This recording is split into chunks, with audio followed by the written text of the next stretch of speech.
مانگو صرف اللہ سے، اللہ سے، اللہ سے۔ وہ چاہے کسی فرشتے کے ذریعے، چاہے کسی فوت شدہ ولی اللہ کی روح کے ذریعے سے، چاہے کسی کو بھی نہیں، براہ راست اپنے حکم سے۔ اس کی تو قدرت ہے، جو چاہے کرے، کن فیکون۔ وہ جیسے بھی ہو، وہ آپ کی ضرورت پوری کرے گا۔ وہی ہے جو کہ مشکلات کو حل کرنے والا ہے، وہی ہے کہ رزق دینے والا ہے، وہی ہے جو مرض سے شفا دینے والا ہے۔ پکارو اسی کو، مانگو اسی سے۔ اب آئیے، کچھ مراسم عبودیت ہوتے ہیں۔ مراسم، رسم کہتے ہیں کسی چیز کی ظاہری شکل کو۔ رہ گئی رسم ازاں روح بلالی نہ رہی، فلسفہ رہ گیا تلقین غزالی نہ رہی۔ یہ قرآن کا بھی ہم اسے رسم الخط کہتے ہیں، رسم الخط۔ اور یہ حضرت عثمان کے زمانے میں فائنل ہوا ہے کہ یہ اس طریقے سے لکھا جائے گا۔ تو عبدیت کے اظہار کے لیے کچھ رسومات ہیں، جس میں سے ایک پر گفتگو ہو چکی، قنوت، والقانتین والقانتات۔ یہ جو ہے اللہ کے حضور میں، چاہے ہاتھ باندھے چاہے ہاتھ کھلے ہو، لیکن ذرا جھک کر گردن میں خم کر کے کھڑے ہونا۔ یہ نماز کے اندر جو قنوت ہے، یہ قنوت ہے، یہ بھی اپنی عاجزی کا اظہار ہے، عجز اور تذلل۔ وہ جو ابن قیم کی میں نے ڈیفینیشن آپ کو بتائی، العبادت تجمع اصلین، غایت الحب وغایت الذل والخضوع۔ حد درجے میں اللہ کے سامنے بچ جانا، جھک جانا، گر جانا، رکوع، سجدہ، اللہ کے سوا کسی کے لیے نہیں۔ اور اس معاملے میں دین محمدی جو اپنی تکمیل کو پہنچ گیا، الیوم اکملت لکم دینکم واتممت علیکم نعمتی ورضیت لکم الاسلام دینا۔ آ حضور کی بعثت سے قبل سجدہ تعظیمی جائز تھا۔ کسی شخص کی تعظیم کے لیے، اس کی عزت کے لیے اس کے سامنے سجدہ کرنا جائز تھا۔ حضرت یوسف کے سامنے ان کے والدین اور 11 بھائی سجدے میں گر گئے۔ بچپن میں خواب دیکھا تھا، اور 40-50 سال بعد اس کی تعبیر بالفعل ایک اس واقعے کے طور پر سامنے آ گیا۔ سجدہ کرنا، جھکنا، سجدہ کرنا، یہ جائز تھا سجدہ تعظیمی۔ حضور پر شریعت مکمل، توحید مکمل، اب ہر نوع کا سجدہ حرام مطلق ہے سوائے اللہ کے کسی کو۔ ہمارے مسلمانوں نے بھی اپنے دور ملوکیت میں سجدہ تعظیمی شروع کرا۔ عدالت کے اندر بادشاہ کے دربار میں جا رہے تو سجدہ، سر جھکا کر، رکوع کی حالت میں۔ یا آپ کے پڑوس میں جو حیدرآباد کی ریاست تھی، سلام کیسے کرتے تھے، کتنے جھکتے تھے، اور پھر وہ جھک کر وہ سلام ہو رہے۔ یہ مشرکانہ فعل ہے، مغلیہ دربار میں بھی تھا۔ شیخ احمد سرہندی رحمۃ اللہ علیہ نے کہا غلط ہے، حرام ہے، جائز نہیں۔ دربار میں شکایت پہنچ گئی، آخر مخبری کرنے والے بھی تھے، حاسد بھی تھے، وَمِن شَرِّ حَاسِدٍ إِذَا حَسَدَ۔ طلبی ہو گئی، بلایا گیا دربار میں، حاضری، اور ایسا اہتمام کیا گیا کہ جب حضرت مجدد آگے آئیں بادشاہ تک جانے کے لیے، تو درمیان میں ایک دیوار سی حائل کر کے اس میں کھڑکی کھول دی کہ اس میں سے جھک کر گزریں گے نا تو رکوع کسی درجے میں تو ہو جائے گا۔ رکوع بھی سجدے ہی کی ایک شکل ہے، سجدے کا ہاف کہہ لیجئے، لیکن یہ کہ جب آیات سجدہ آتی ہیں قرآن مجید میں، تو عام نمازوں میں دیکھتا ہوں کہ وہ آیات سجدہ والی آیات پڑھی نہیں جاتی، حالانکہ ان کی ایک خاص کیفیت ہے۔ تراویح میں تو پڑھی جاتی ہے، لیکن پہلے بتا دیتے ہیں کہ یہ دوسری رکعت میں یا پہلی رکعت میں سجدہ آ رہا ہے، تو لوگ تیار ہوتے ہیں۔ رکوع بھی اگر فوراً ہو جائے آیت سجدہ کے بعد، تو اس سے بھی اس سجدے کا حق ادا ہو جاتا۔ بہرحال حضرت شیخ مجدد رحمت اللہ علیہ دربار میں آئے تو اس کھڑکی میں سے پہلے پاؤں گزارے، پھر اپنا سر نکالا، پھر جیل میں ڈال دیے گئے، کوئی پرواہ نہیں۔ حاضر ہوا میں شیخ مجدد کی لحد پر، وہ خاک کے ہے زیر فلک مطلع انوار، گردن نہ جھکی جس کی جہانگیر کے آگے، جس کے نفس گرم سے ہے گرمی احرار، وہ ہند میں سرمایہ ملت کا نگہباں، اللہ نے بر وقت کیا جس کو خبردار۔ دین الہی، دین محمدی کے خاتمے کا اعلان تھا۔ اب بڑے بڑے مولویوں نے یہ اکبر کو سبق پڑھایا تھا، بڑے مولوی، درباری مولوی، انہوں نے سبق پڑھایا تھا۔ اللہ کا ایک دن 1000 برس کا ہوتا ہے، اور اللہ کا ہر معاملہ 1000 سال تک ہوتا ہے۔ اب 1000 سال ہو گئے محمد کی رسالت کو، ان کی رسالت کا دور ختم صلی اللہ علیہ وسلم۔ اب دوسرا 1000 سال، اسی لیے الف ثانی کہتے ہیں نا، الف ہزار کو کہتے ہیں الف ثانی۔ یہ دوسرا 1000واں سال جو شروع ہو گیا ہے، اس میں ایک نئے دین کی ضرورت ہے، وہ دین اکبری ہے، دین الہی ہے۔ اور دین الہی کیا تھا؟ یہ ایک بہت بڑی سیاسی تدبیر تھی، اصل میں بہت بڑی سیاسی تدبیر، اور اس کا ظہور بعد میں بھی ہوا ہے ہندوستان کی سرزمین میں۔ وہ یہ کہ ہندوستان کی ترقی میں جو چیز سب سے بڑی رکاوٹ ہے وہ مذہبی اختلافات ہے۔ لہذا ایسا کرو، سارے مذاہب جو ہیں اسے ہاون دستے میں ڈالو، کوٹ کوٹ کے چورا چورا کر کے بناؤ صفوف، اور یہ مذہب سب کا ہو جائے تو مذہبی اختلافات ختم ہو جائیں گے۔ دوسری بات ان کی سمجھ میں یہ آ گئی کہ اصل میں اختلاف رسالت اور شریعت کی بنیاد پر ہوتے ہیں،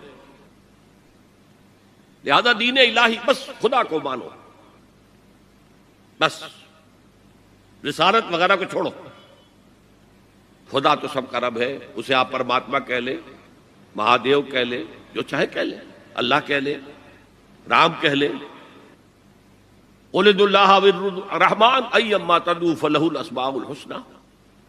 قرآن کہتا ہے تم اللہ کہہ کر پکار لو یا رحمان کہہ کر پکار لو، جس کو بھی تم پکار رہے ہو یہ جان لو کہ تمام اچھے نام اسی کے ہیں۔ یہ فلسفہ تھا بہت گہرا، وہ جاہل تھا، ان پڑھ تھا، لیکن بہت بڑا سیاستدان تھا اکبر، اس میں کوئی شک نہیں۔ لیکن یہ کہ اگر ایک حکومت، اور جو سب سے بڑا مغل اعظم جس کو کہتے ہیں، اس کے زمانے میں مسلمانان ہند جو ہیں سیاسی اعتبار سے اپنے عروج پر تھے، لیکن دینی اعتبار سے پاتال کا معاملہ آ گیا تھا کہ دین محمدی ختم، 1000 سال کا ایک دن ہے اور وہ ختم ہو چکا۔ اللہ نے اٹھایا مجدد الفسانی رحمت اللہ علیہ، اور ان کی درویشانہ مساعی کے ذریعے سے، اب دیکھیے اس زمانے میں تصوف کے ذریعے سے سب سے بڑا شرک آ رہا تھا، وحدت الوجود کی ایسی تعبیرات ہو رہی تھی جو ہماوست بن گئی تھی۔ ہماوست اور وحدت الوجود کے درمیان تو زمین آسمان کا فرق ہے۔ ہماوست میں کائنات حقیقی ہے، خدا اس میں حل ہو چکا ہے، اس کے اندر ظاہر ہو گیا، اور وحدت الوجود میں وجود حقیقی صرف اللہ کا، اس کائنات کا وجود کوئی ہے ہی نہیں حقیقت میں، لیکن یہ ختم ہو رہا تھا۔ اس پہلو سے مجدد الف ثانی کے مجدد اعظم کو اللہ نے کھڑا کیا۔ شیخ احمد حضرت عمر کی اولاد سے تھے، فاروقی تھے، شاہ ولی اللہ بھی فاروقی تھے، رگے فاروقیم کہتے ہیں شیخ احمد صلی اللہ علیہ وسلم، میری فاروقی رگ پھڑکتی ہے اس پر۔ اس کے نتیجے میں وہ دین الہی کا خاتمہ ہوا۔ بعد میں ہمارے ہاں یہ آیا ہے ہندوستان میں برہمو سماج، برہمو سماج، اور گاندھی جی بھی اسی فلسفے کے قائل تھے، وحدت ادیان کی، اور یہ سیاسی اعتبار سے بہت اونچی ذہنی سطح کی غمازی کرنے والی بات ہے کہ ہندوستان کے اندر کے یہ مذہبی اختلافات کو اگر ہم کسی طرح کھرل کر کے ختم کر دیں، ہاون دستہ میں ڈال کے کر دیں، تو پھر یہ کہ یہاں ترقی ہی ترقی ہے۔ بہرحال سجدہ، گردن نہ جھکی جس کی جہانگیر کے آگے، جس کے نفس گرم سے ہے گرمی احرار، وہ ہند میں سرمایہ ملت کا نگہباں، اللہ نے بر وقت کیا جس کو خبردار۔ تو ہم نے شرک فی العبادت میں پہلے بات کی شرک فی الاطاعت. انفرادی سطح پر نفس معبود، اجتماعی سطح پر عوام کی حاکمیت، بدترین شرک اس دور کا، عظیم ترین شرک. اتنے بڑے پیمانے کا شرک کبھی نہیں ہوا دنیا میں. اس کے بعد شرک فی المحبت، مال کی محبت، تعس عبد الدینار و عبد الدرہم، وطن کی محبت یا کسی اور شے کی محبت، اگر وہ اللہ کی محبت کے برابر بھی آ جائے، بڑھ جائے تو اور بھی بڑی بات کہنی پڑے گی، لیکن ہمارے پاس شرک سے اوپر کی اصطلاح کوئی نہیں. پھر شرک دعا، اللہ کے سوا کسی اور سے حاجت روائی کے لیے، مشکل کشائی کے لیے پکارنا کسی. پھر شرک فی المراسم العبودیہ، قنوت ہے، رکوع ہے، سجود ہے، یہ ذل والخضوع کی، کسی کے سامنے جھک جانے کی ایک علامت ہے، سمبل. اب آخری ہے اس میں اخلاص، اور اخلاص کی ضد کیا ہے؟ ریاکاری. کوئی عبادت اگر دکھاوے کے لیے کی جائے وہ شرک ہے. یہ شرک خفی کہلاتا ہے. مال کی محبت کا شرک بھی شرک خفی ہے، نفس کی اطاعت کا شرک بھی شرک خفی ہے، اور یہ سب سے خفی شرک ہے. حضور نے فرمایا صلی اللہ علیہ وسلم، من صلی یرائی فقد اشرکا ومن صام یرائی فقد اشرکا ومن تصدق یرائی فقد اشرکا. جس نے دکھانے کے لیے نماز پڑھی اس نے شرک کر لیا، جس نے دکھاوے کے لیے روزہ رکھا اس نے شرک کر لیا، جس نے دکھاوے کے لیے خیرات کی، صدقات دیے، وہ شرک کر چکا. قد اشرکا، قد اشرکا، یہ عربی کے مزاج سے واقفیت ہو، فعل ماضی پر قد جو ہے تو وہ پرفیکٹ ٹینس بن جاتا ہے، کر چکا، وہ شرک میں ملوث ہو چکا. من صلی یرائی فقد اشرکا ومن صام یرائی فقد اشرکا ومن تصدق یرائی فقد اشرکا. اور تجزیہ کر کے یہاں تک بتایا کہ اگر کوئی شخص نماز پڑھ رہا ہو اور جب وہ یہ دیکھے کہ کوئی اسے دیکھ رہا ہے تو اپنے سجدے کو طویل کر دے تو یہ شرک ہے. فرض کیجئے 5 سیکنڈ کا سجدہ وہ کر رہا تھا، اب اس نے 7 سیکنڈ کا کیا ہے. یہ 2 سیکنڈ کس کے لیے ہے؟ اس ایک سجدے کے 2 مسجود ہو گئے. وہ 5 سیکنڈ کا سجدہ تو اللہ کے لیے، 2 اس کے لیے شرک ہو گئے. ایک اور بات فرمائی صلی اللہ علیہ وسلم، شرک خفی کو پہچاننا اور دیکھنا اتنا ہی مشکل ہے جتنا کہ کسی سیاہ شب میں، تاریک رات میں، کسی سیاہ پتھر پر چلنے والی سیاہ چیونٹی کو دیکھنا مشکل ہے. تشبیہ کا بلاغت اور فصاحت کی انتہا ہے. جیسے میں نے عرض کیا تھا کہ ایک جوڑے کی 2 جوتیوں کے مابین جو مشابہت ہے، امت مسلمہ اور سابقہ امت بنی اسرائیل کی، ان کے اوپر جو حالات وارد ہوئے ان میں وہی مشابہت. تاریک شب ہے، سیاہ پتھر ہے، اس پر سیاہ چیونٹی رینگ رہی ہے. جتنا اس کو دیکھنا مشکل ہے اتنا ہی شرک خفی کو پہچاننا مشکل. کدھر کدھر سے آپ پر حملہ آور ہو جائے گا، کدھر کدھر سے آ کر آپ کی عبادت میں، آپ کی توحید میں نقب لگائے گا، اس کا آپ کو اندازہ ہو نہیں سکتا. بڑا مشکل ہے، بہت زیادہ چوکس رہنے کی ضرورت ہے. اور اس کا علاج بتایا گیا ہے خاص طور پر عبادات کے ضمن میں، کہ کچھ نہ کچھ عبادت نفل بھی کی جائے، اور نفل عبادت اس طور سے کی جائے کہ کسی کو پتہ نہ چلے. اب ہمارا حال یہ ہو گیا ہے کہ ساری، اگر کوئی عشاء کی 17 رکعتیں پڑھتا ہے، سب کی سب مسجد میں پڑھتا ہے. حالانکہ صحابہ کے دور میں مسجد تھی فرائض کی ادائیگی کی، باقی جا کر نماز گھر میں پڑھو گے وہ افضل ہے.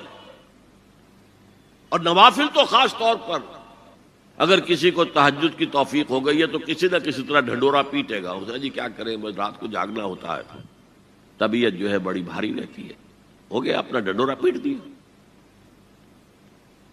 تو اس سے تو مرض اور دو آتشا ہو جائے گا, ریاکاری اور بڑھ جائے گی. اسی طریقے سے صدقات نافلہ فرمایا ایسے دو کہ داہنا ہاتھ جو کچھ دے بائیں ہاتھ کو پتہ نہ چلے, کسی کو پتہ نہ چلے. اس سے وہ ریاکاری کی جڑیں کٹتی ہیں, ریاکاری کی جڑیں جو ہیں دل کے اندر سے کٹتی ہیں. یہ علاج ہے ریاکاری کا, لیکن ریاکاری شرک. اب میں آخری بات پر آ رہا ہوں. آپ نے سوچا ہوگا کہ اس تجزیے کے تحت تو ہر گناہ جو ہے ادنا سے ادنا گناہ بھی شرک ہے. فجر کی نماز کے وقت اگر اٹھ کے نہیں گئے اور چادر یا کمبل کو سیدھا کر کے لیٹ گئے تو یہ شرک ہے. پھر کون سے گناہ ہے جو اللہ معاف کرے گا؟ یہ جو میں نے آیت آپ کو 2 دفعہ جو آئی ہے سورہ نساء میں سنائی, ان اللہ لا یغفر ان یشرک بہ ویغفر ما دون ذلک لمن یشاء, اللہ تعالیٰ اس کو تو ہرگز نہیں بخشے گا کہ اس کے ساتھ شرک کیا جائے, البتہ اس سے کم تر جس کو چاہے گا بخش دے. تو جان لیجئے یہ جو باریک تجزیہ میں نے کر کے بتایا ہے یہ اپنی جگہ 100% درست ہے, لیکن ان میں جو یہ چیزیں ہیں, کوئی کوتاہی ہو گئی, کوئی گناہ ہو گیا, کوئی شریعت کی مخالفت ہو گئی, نفس کی کسی اس وقت کے دباؤ میں آ کر, یہ گناہ شمار ہوں گے اگر یہ آپ کی طبیعت ثانیہ نہ بن جائے. اگر یہ آپ کی سیکنڈ نیچر بن گئے تو ایک گناہ بھی ساری تباہی لانے کے لیے کافی ہے. اگر آپ نے ڈیرے ڈال دیے, غلطی ہو گئی, معافی مانگو, توبہ کرو, استغفار کرو, اللہ صاف کر دے گا. نہیں کرو گے تو پھر ایک گناہ پر بھی دوام اگر ہو گیا اور اس گناہ نے ایک نے بھی تمہارا احاطہ کر لیا تو وہ جہنم میں خلود کی وعید قرآن میں آئی ہے. بلا من کسب سیئۃ واحاطت بہ خطیئتہ فاولئک اصحاب النار هم فیہا خالدون. کیوں نہیں جس نے کوئی ایک بھی بڑا گناہ, چھوٹا نہیں, یہ چھوٹے چھوٹے گناہ جو ہوتے رہتے ہیں, گناہ کبیرہ, لمم جن کو کہا گیا ہے, اس کی اللہ تعالیٰ کے ہاں پکڑ نہیں ہے, بلکہ وضو کرتے ہیں تو ہاتھوں کے اس طرح کے گناہ وہ دھل جاتے ہیں, آنکھوں کے گناہ دھل جاتے ہیں. گناہ کبیرہ اگر ایک بھی کریا اور مستقل کیا اور اس پر ڈیرے ڈال دیے اور وہ آپ کا احاطہ کر لے. آج کے دور میں سود کا نظام, سودی کاروبار, وہ تو آپ کا احاطہ کر گیا, آپ کے پورے وجود کا احاطہ کر گیا. بھلا من کسب, اور کسبہ کہتے ہیں جان بوجھ کر کرنا. ایک ہے خطا سے ہو گیا, غلطی سے ہو گیا, وقتی طور پر کوئی تحریک ایسی ہو گئی, غلط ماحول میں بیٹھے ہوئے تھے, اس کے زیر اثر کوئی آپ سے بھی غلط حرکت سرزد ہو گئی, کبھی نفس کا جوش کچھ ایسا ہوا کہ آپ مغلوب ہو گئے, ٹھیک ہے, اسینشلی وہ شرک ہے, لیکن یہ شرک گناہ کے درجے میں شمار ہوگا اگر آپ توبہ کر لیتے ہیں, رجوع کرتے ہیں, استغفار کرتے ہیں, اللہ بخشنے والا.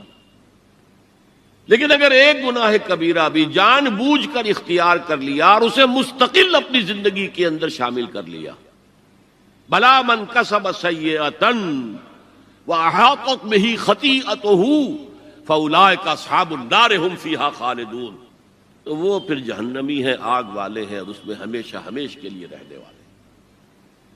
شرک فی ذات کے ضمن میں نے عرض کیا تھا کہ سورہ اخلاص جامع ترین اس کی نفی پر ہے,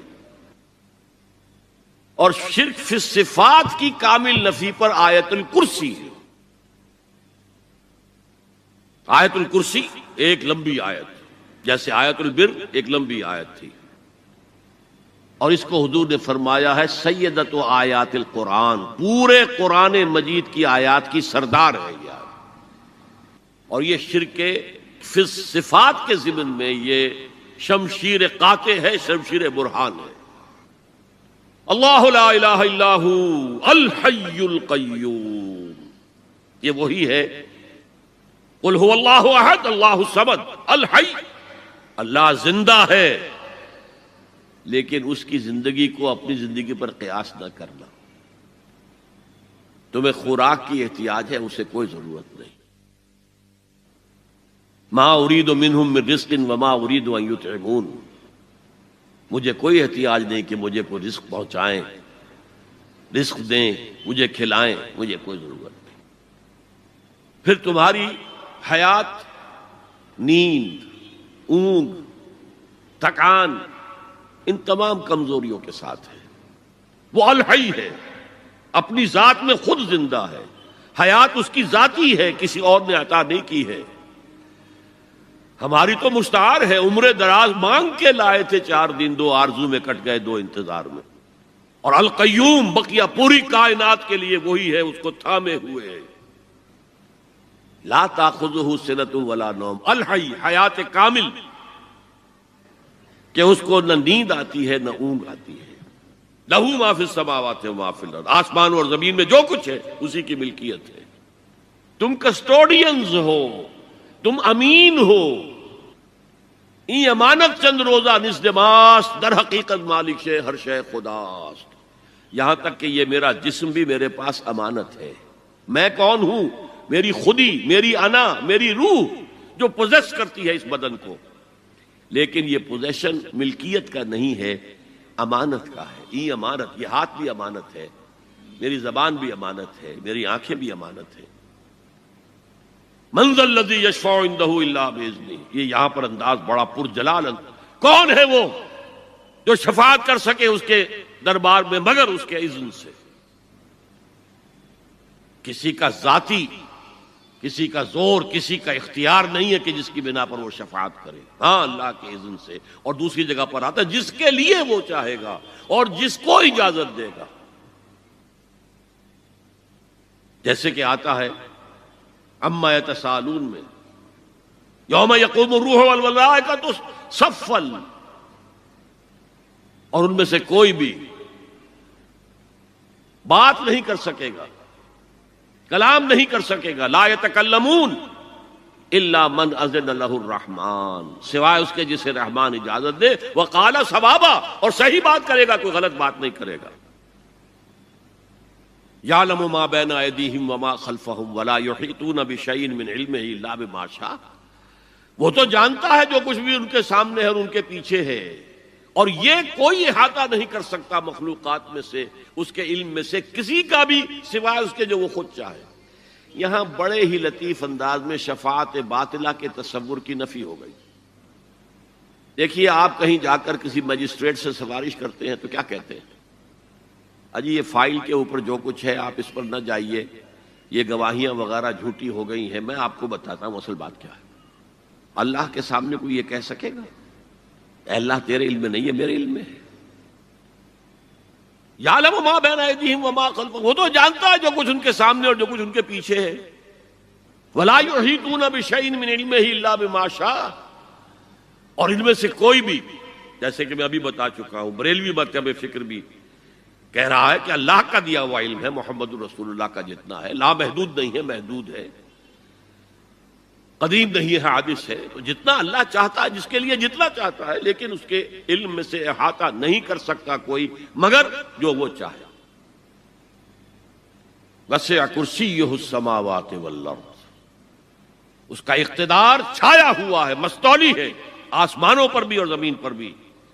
ولا یؤودہ حفظہما، اور اسے عاجز نہیں کر سکتی ان دونوں کی حفاظت۔ قیوم وہی ہے، صمد وہی ہے، لیکن اس سے کوئی تکان تاری نہیں ہوتی، عاجز نہیں ہوتا۔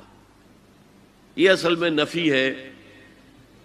جو تورات حافظے سے مرتب کی گئی تھی، 587 میں نبوکڈنضر کا جو حملہ ہوا تھا، اس میں اصل تورات گم ہو گئی، اس وقت سے آج تک وہ اصل تورات ان کے پاس نہیں۔ پیریڈ آف کیپٹیوٹی سے واپس آئے ہیں بیت المقدس میں، سائرس کے لطف و کرم کی وجہ سے، ذوالقرنین کے لطف و کرم کی وجہ سے، پھر یادداشتوں سے لوگوں نے وہ تورات مرتب کی ہے، تو اس میں انسانی فکر شامل ہو گیا ہے۔ لہذا وہاں یہ لکھا ہے اللہ نے 6 دنوں میں آسمان اور زمین پیدا کیے اور 7ویں دن آرام کیا، یعنی کوئی تکان لائق ہو گئی۔ قرآن نے کہا، اللہ تعالیٰ نے فرمایا سورہ قاف میں، وَلَقَدْ خَلَقْنَا السَّمَاوَاتِ وَالْأَرْضَ وَمَا بَيْنَهُمَا فِي سِتَّةِ أَيَّامٍ وَمَا مَسَّنَا مِن لُغُوبٍ، یقیناً ہم نے آسمان اور زمین اور جو کچھ ان دونوں کے مابین ہے انہیں 6 ہی دنوں میں پیدا کیا، وہ بات ٹھیک ہے، لیکن ہمیں کوئی تکان لاحق نہیں ہوئی کہ ہمیں کسی آرام کی ضرورت ہوتی۔ لا یعودہ حفظہما وہو العلی العظیم، العلی وہی ہے سب سے بلند و بالا، لتکون کلمۃ اللہ ہی العلیٰ، تاکہ اللہ کا کلمہ سب سے سربلند ہو جائے، اور وہی عظیم ہے، عظمت والا۔ اللہ تعالیٰ مجھے اور آپ کو اس سے بچائے، اپنے سابقہ زندگی کے گناہوں پر توبہ کرنے کی اور اللہ سے استغفار طلب کرنے کی توفیق عطا فرمائے، اور اپنے دینی فرائض کی انجام دہی کے لیے کمر بستہ ہو جانے کا عزم مصمم کر لینے کی توفیق عطا